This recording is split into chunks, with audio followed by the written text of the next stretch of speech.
dan dia bukan pelaku utama. Karena itulah, karena dia bukan pelaku utama. Halo Smart Viewers, kembali lagi di Good Talk. Episode kali ini kita sudah bersama dengan Dr. Ahmad Sofyan SHMA atau akrabnya disapa Pak Sofyan. Beliau adalah Head of Business Law Department di BINUS University. Halo Pak Sofyan. Halo Anissa, apa kabar? Baik, Bapak kabarnya juga baik? Ya, beginilah. Kadang baik, kadang tidak baik. Namanya juga kehidupan ya. Oke. Hari ini baik. Ya, Hari ini. khususnya kepada Smart Viewer, saya Oke. dalam keadaan sehat walafiat ya. Dan semangat banget nih Pak kayaknya hari ini ya. Oh iya, semangat. Iya. Ya, semangat. Pak Sofyan, terima kasih sebelumnya udah mau ngobrol, berbagi waktu juga di BINUS TV dan juga Smart Viewers yang lagi nonton nih pasti. Iya, saya senang bisa diundang kembali ya dalam acara Good Talks ya. Iya. Jadi pembicaraan-pembicaraan yang baik gitu ya terkait dengan tema-tema yang lagi diperbincangkan di publik terutama. Oke. Pak Sofyan ini, beliau ini Smart Viewers selain sebagai seorang dosen, Pak Sofyan ini juga seorang kriminolog, ahli hukum pidana juga, dan tentunya ahli dalam menjelaskan tema obrolan kita hari ini, yakni tentang justice collaborator. Oke Pak Sofyan, sebelum kita melangkah ke jenjang yang lebih lanjut nih Pak Sofyan, biar kita semua sepaham, justice collaborator itu tuh sebenarnya apa sih Pak? Kolaborasi keadilankah? Oleh siapa dan untuk siapa Pak? Iya, kalau kita lihat ya dalam sejarah tentang terminologi justice collaborator ini kan sebetulnya berkembang di negara-negara common law. Common law itu Amerika, Inggris, ya, atau negara-negara jajahan mereka. Ini untuk melihat betapa sulitnya mengungkap sebuah kejahatan yang terorganisir. Sehingga, dan mereka ada istilahnya tutup mulut, sumpah mulut. Jadi pelaku yang ketangkap, misalnya sindikat narkoba, mereka tidak akan mau bicara. Karena mereka sudah kena sumpah mulut tadi itu, sumpah untuk tutup mulut. Nah, karena itu, ini gimana supaya mulut mereka kebuka gitu ya. Ya, mau memberikan informasi yang penting bagi penyidik ya terkait dengan tindak pidana yang terorganisir itu, akhirnya muncullah namanya saksi pelaku dan mereka yang mau menjadi saksi pelaku dapat diskon, hukumannya dikurangin, atau malah pidananya itu pidana bersyarat atau pidana percobaan. Jadi Anda kalau mau jadi saksi pelaku, membuka mulut Anda dan menjelaskan siapa lagi pelaku-pelakunya, aktor-aktor lainnya, maka kami akan memberikan special gift untuk Anda. Gitulah. Maka di tahun 70-an itu dimasukkan di dalam norma hukum di Amerika Serikat tentang justice collaborator itu. Jadi para kriminolog memikirkan apa sih cara yang terbaik supaya mereka mau buka mulut. Kalau disiksa kan malah nggak ya kan? Itu nggak bagus lagi. Zaman tahun 70-an itu HAM itu sudah sangat hidup ya. Jadi mereka tidak bisa memaksakan kehendaknya agar orang ini mau berbicara. Kalau dia memang tutup mulut, adalah bagian daripada hak asasi manusia. Gitu, Mbak Anissa. Oke, berarti salah satu syaratnya harus jadi pelaku dulu dong Pak ya berarti? Untuk bisa justice collaborator, memang dia harus pelaku syaratnya. Lalu di waktu yang bersamaan, dia menjadi saksi. Tetapi dia bukan pelaku utama. Ya, dia menjadi bagian daripada sindikat itu dan dia bukan pelaku utama. Karena itulah, karena dia bukan pelaku utama, dia menjadi justice collaborator untuk membongkar kejahatan itu, lalu dia sebutkan siapa sih pelaku utamanya. Nah, kalau dia berhasil menyampaikan itu, maka ini kan dalam proses penyidikan memudahkan penegak hukum untuk melakukan pengembangan perkara tersebut. Kenapa? Karena dia mau berkolaborasi. Jadi justice collaborator itu mau menjadi kolaborasi dalam mengungkapkan kejahatan yang terjadi, di mana juga dia terlibat sebagai pelaku. Oke, Pak, berarti kalau di Indonesia sendiri itu menerapkan prinsip justice collaborator itu nggak, Pak? Nah, di Indonesia tentang justice collaborator itu belum lama ya. Oke. Jadi dalam Undang-Undang Perlindungan Saksi dan Korban 13/2006 itu memang menyebut soal justice collaborator, tapi sangat minor, tak begitu jelas bagaimana yang dimaksudkan dengan justice collaborator itu. KUHP kita tidak mengatur tentang itu.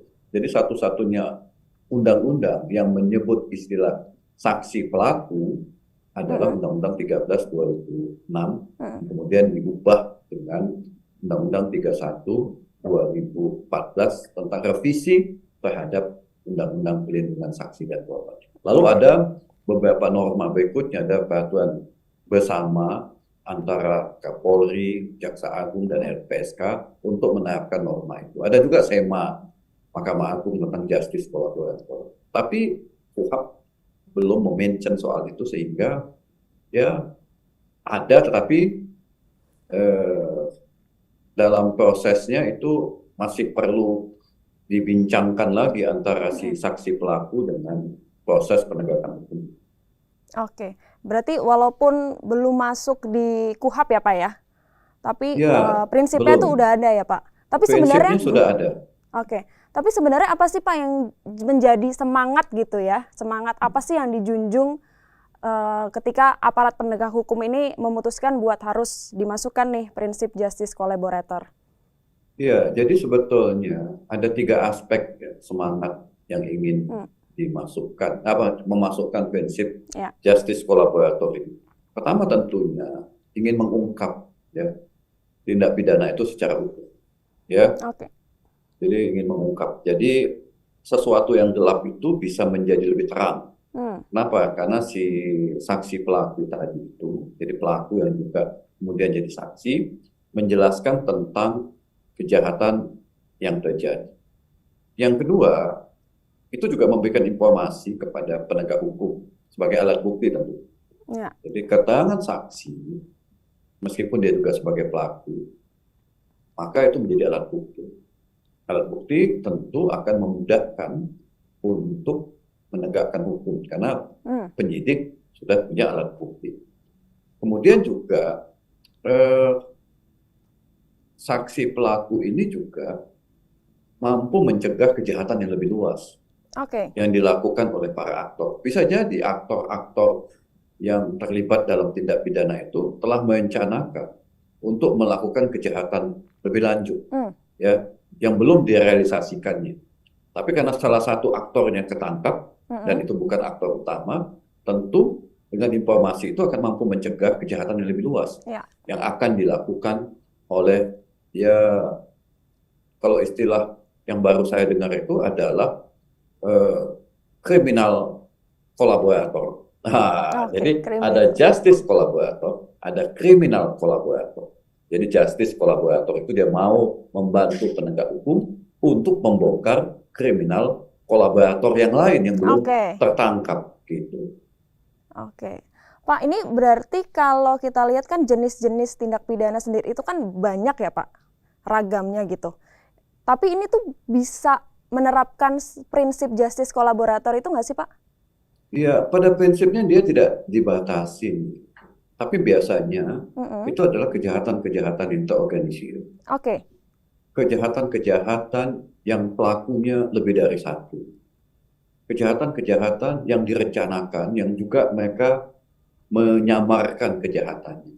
Misalnya kejahatan terorisme, kejahatan narkotika, perdagangan orang, korupsi, pembunuhan berencana, ya, atau penganiayaan yang terencana, ya, atau kejahatan-kejahatan terhadap keamanan negara. Jadi sebetulnya semua bentuk kejahatan di mana aktornya lebih dari satu dilakukan dengan secara terencana, terorganisir, dan terstruktur, dan sulit mengungkapkannya, maka diperlukanlah justice collaborator tadi. Korupsi misalnya, itu kan aktornya tidak satu, pasti tidak satu. Itu satu ketangkap dan dia bukan pelaku utama, maka dia ditawarin, kamu mau nggak jadi justice collaborator?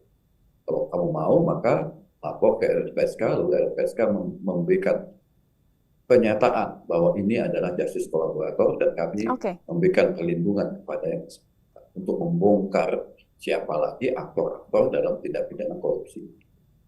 Oke, Pak, berarti tadi yang mengusulkan atau menawarkan seorang tersangka atau terdakwa gitu untuk menjadi justice collaborator itu ranahnya LPSK?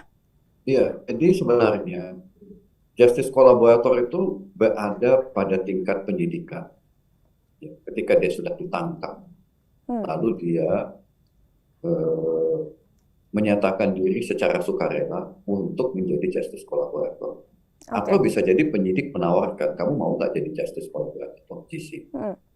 Kalau mau, maka LPSK akan memberikan proses pendampingan hukum dan memberikan legalitas. Ya, legalitas dalam artian ada dasar bagi penyidik bahwa yang bersangkutan adalah JC, sehingga dia dapat fasilitas.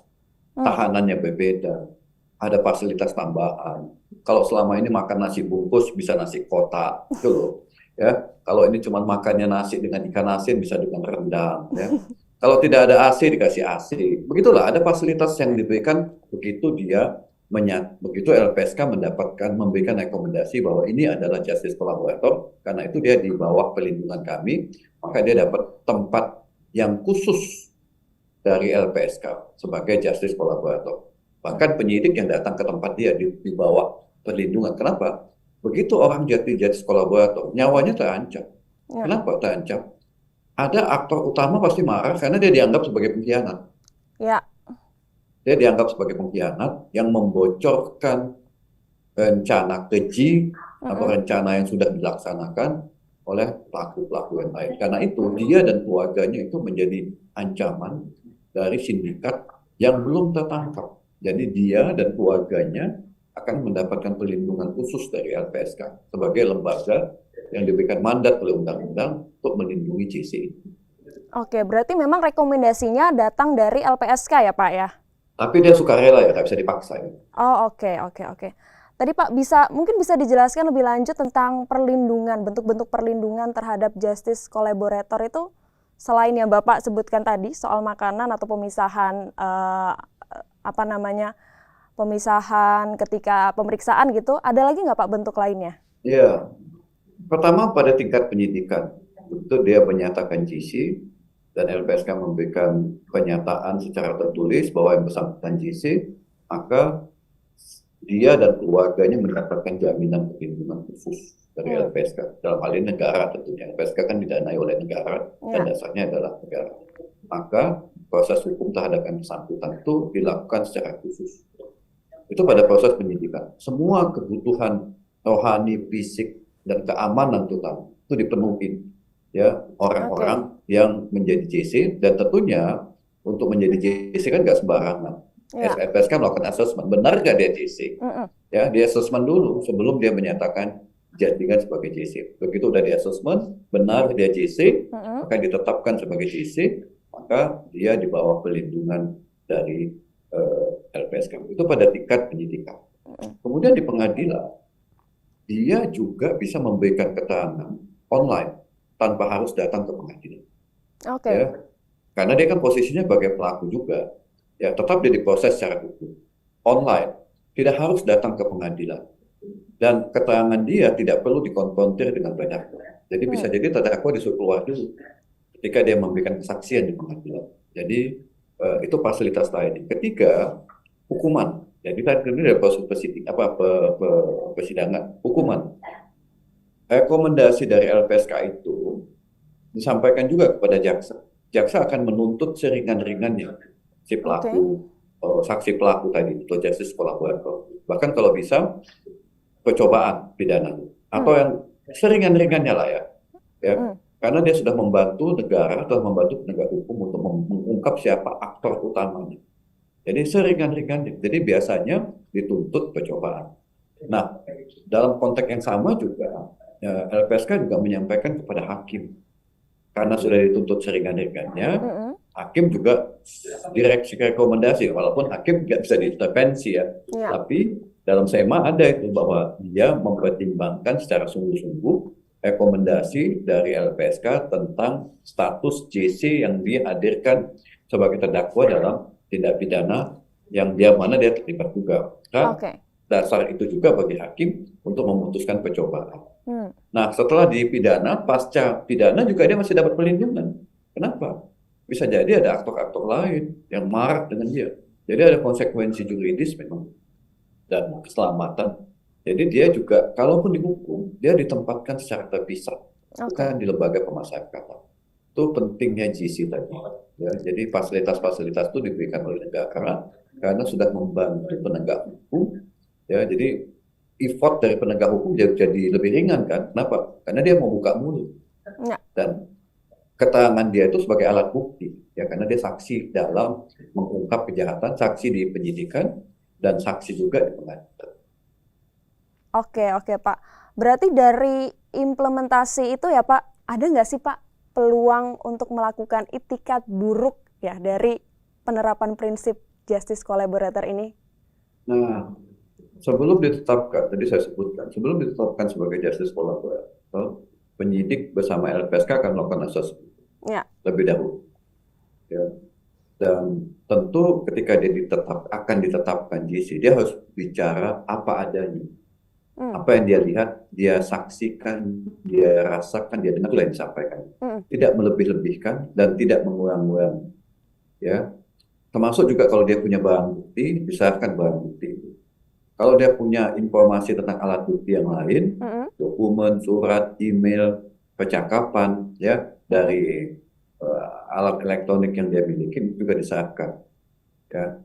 Karena itu jaminan dari Undang-Undang Perlindungan Saksi dan Korban itu diberikan kepada yang bersangkutan jika yang bersangkutan mengikuti klausula persyaratan. Sebetulnya persyaratannya nggak berat. Ya. Apa yang dia lihat, dia dengar, dan dia saksikan, itu aja disampaikan. Nggak lebih-lebih. Tidak usah berasumsi, tidak usah berlogika gitu loh. Kalau memang dia ada pertemuan tanggal sekian, dan dia tahu hasil pertemuannya, sebutkan. Kalau nggak tahu, lupa, ya udah nggak usah gitu. Kalau lupa, begitu nggak usah. Kalau dia punya alat bukti, sahkan. Kalau dia punya barang bukti, sahkan. Jadi sebetulnya apa yang dialamin aja. Jadi tidak usah dia mengarang cerita dan tidak usah melebih-lebihkan dan tidak usah juga mengurangi jika itu memang tidak ditanya. Apa yang ditanya itu aja dijawab. Jadi sebetulnya posisi justice collaborator. Jadi kekuatannya adalah sebagai alat bukti karena dia sebagai saksi. Dan syaratnya memang dia bukan pelaku utama. Kalau dia pelaku utama tidak bisa jadi justice collaborator. Oke Pak, berarti memang salah satu syarat untuk jadi justice collaborator ini bukan merupakan aktor intelektualnya ya Pak? Bukan aktor intelektual lah ya. Tapi dia pelaku materialis. Ya, ada aktor besar yang merancang kejahatan. Ya. Pak, bisa nggak sih Pak dikasih contoh nih kasus pidana yang sudah pernah terjadi yang pernah menerapkan prinsip justice collaborator itu, Pak? Iya, ada kasus ya, pernah saya tulis itu, kasus tindak pidana korupsi Agus Condo Priyatno. Dia itu adalah anggota DPR ya dari PDI Perjuangan periode 1999-2004. Kemudian bersama dengan 3 rekannya lagi, Max Willem Rusman, menjadi terpidana karena menerima cek pelawat dari Direktur BI yang waktu itu dijabat oleh Miranda Gultom tahun 2004. Ya. Nah, Jaksa Penuntut Umum KPK dapat rekomendasi dari LPSK bahwa Agus Condo ini adalah justice collaborator. Ya. Jadi lalu bersama 2 rekannya lagi kemudian dituntut dan diadili di pengadilan. Namun dalam kasus ini sayangnya hakim tindak pidana korupsi yang diketuai oleh Bapak Soehartoyo waktu itu memutuskan Agus Condo ini hukumannya sama dengan aktor-aktor yang lain. Itu ya. Padahal dia sudah mendapat rekomendasi sebagai LPSK sebagai justice collaborator. Pertimbangan hakim waktu itu, 3-tiganya bukan aktor, tidak ada aktor utama dalam kasus itu pertama. Yang kedua, ketiga-tiganya ikut serta bersama-sama melakukan kejahatan. Ya, jadi tidak ada aktor utamanya sehingga Agus Condo sebetulnya tidak layak menjadi justice collaborator. karena dia melakukan tindak pidana korupsi bersama dengan 2 rekannya. Jadi hakim menyatakan, loh, kan tidak ada aktor utama, Anda bertiga melakukan secara bersama-sama. Karena itu rekomendasi LPSK dia sebagai justice collaborator tidak bisa diterima oleh hakim, dan mereka tiga-tiganya hukumannya sama karena melakukan secara bersama-sama menerima cek pelawat dan menikmati hasil korupsi itu. Hanya saja Agus Condro menyebutkan siapa lagi pelaku yang lain. Nah, jadi sebetulnya dalam konteks hukum pidana kita memang masih absurd juga ya, tentang justice collaborator ini, ya, tentang pidana yang didapat diskon tadi itu ternyata di dalam implementasinya tidak ada jaminan juga. Tapi kita tidak tahu dari kasus yang lagi hot saat ini, di mana seseorang ditetapkan sebagai justice collaborator oleh LPSK. Mudah-mudahan beliau dihukum dalam posisinya sebagai JC. Oke, menarik banget ini ya Pak ya sebenarnya ya, kalau ngebahas tentang justice collaborator ini. Pak Sofyan, untuk menjadi penutup nih Pak, apa sih evaluasi dari Bapak untuk sistem hukum pidana nih ya, khususnya kalau berbicara tentang justice collaborator Pak? Yang pertama, justice collaborator harusnya dimasukkan di dalam KUHP yang akan datang, atau RKUHP. Ya. Kenapa? Dengan demikian dia menjadi bagian dari sistem peradilan pidana, tidak terpisah ya dengan norma lainnya. Oke, dalam undang-undang perlindungan saksi korban sudah ada, tapi itu kan menyangkut soal peran LPSK dalam memenuhi hak-hak JC. Tetapi hak-hak JC di pengadilan yang harus dijamin oleh KUHP, bahwa hukumannya lebih ringan, dituntut lebih ringan, ya dipidana lebih ringan oleh pengadilan, sehingga itu mengikat. Itu menurut saya yang harus segera tuntas dibahas. Yang kedua, soal bagaimana penegak hukum merespon JC ini sendiri. Karena saat ini penegak hukum berbeda-beda dalam memahami dan memaknai JC itu. Kenapa? Karena tidak diatur dalam undang-undang mereka. Misalnya di kepolisian tidak ada JC. Di kejaksaan, undang-undang kejaksaan yang baru juga nggak ada JC. Di Mahkamah Agung juga tidak ada tentang JC. Yang ada hanya di LPSK. LPSK itu kan bukan bagian daripada sistem peradilan pidana. Dia tidak masuk. Jadi dia tidak subsistem peradilan pidana, dia di luar. Karena itu selain merubah KUHP, 3 undang-undang lainnya harus diubah juga, undang-undang polisian, undang-undang kejaksaan, dan undang-undang Mahkamah Agung, memasukkan prinsip-prinsip JC itu sehingga ada sinkronisasi dan pemahaman yang sama dalam melihat JC, sehingga dampaknya bagus. Kalau itu sudah ada jaminan kepastian hukum, maka orang yang ditetapkan sebagai JC itu nggak ragu-ragu lagi ya menyampaikan kesaksiannya terhadap tindak pidana yang dia ketahui, di mana dia terlibat dalam tindak pidana itu, sehingga kejahatan-kejahatan terorganisir bisa diungkap secara transparan dan terang-benderang.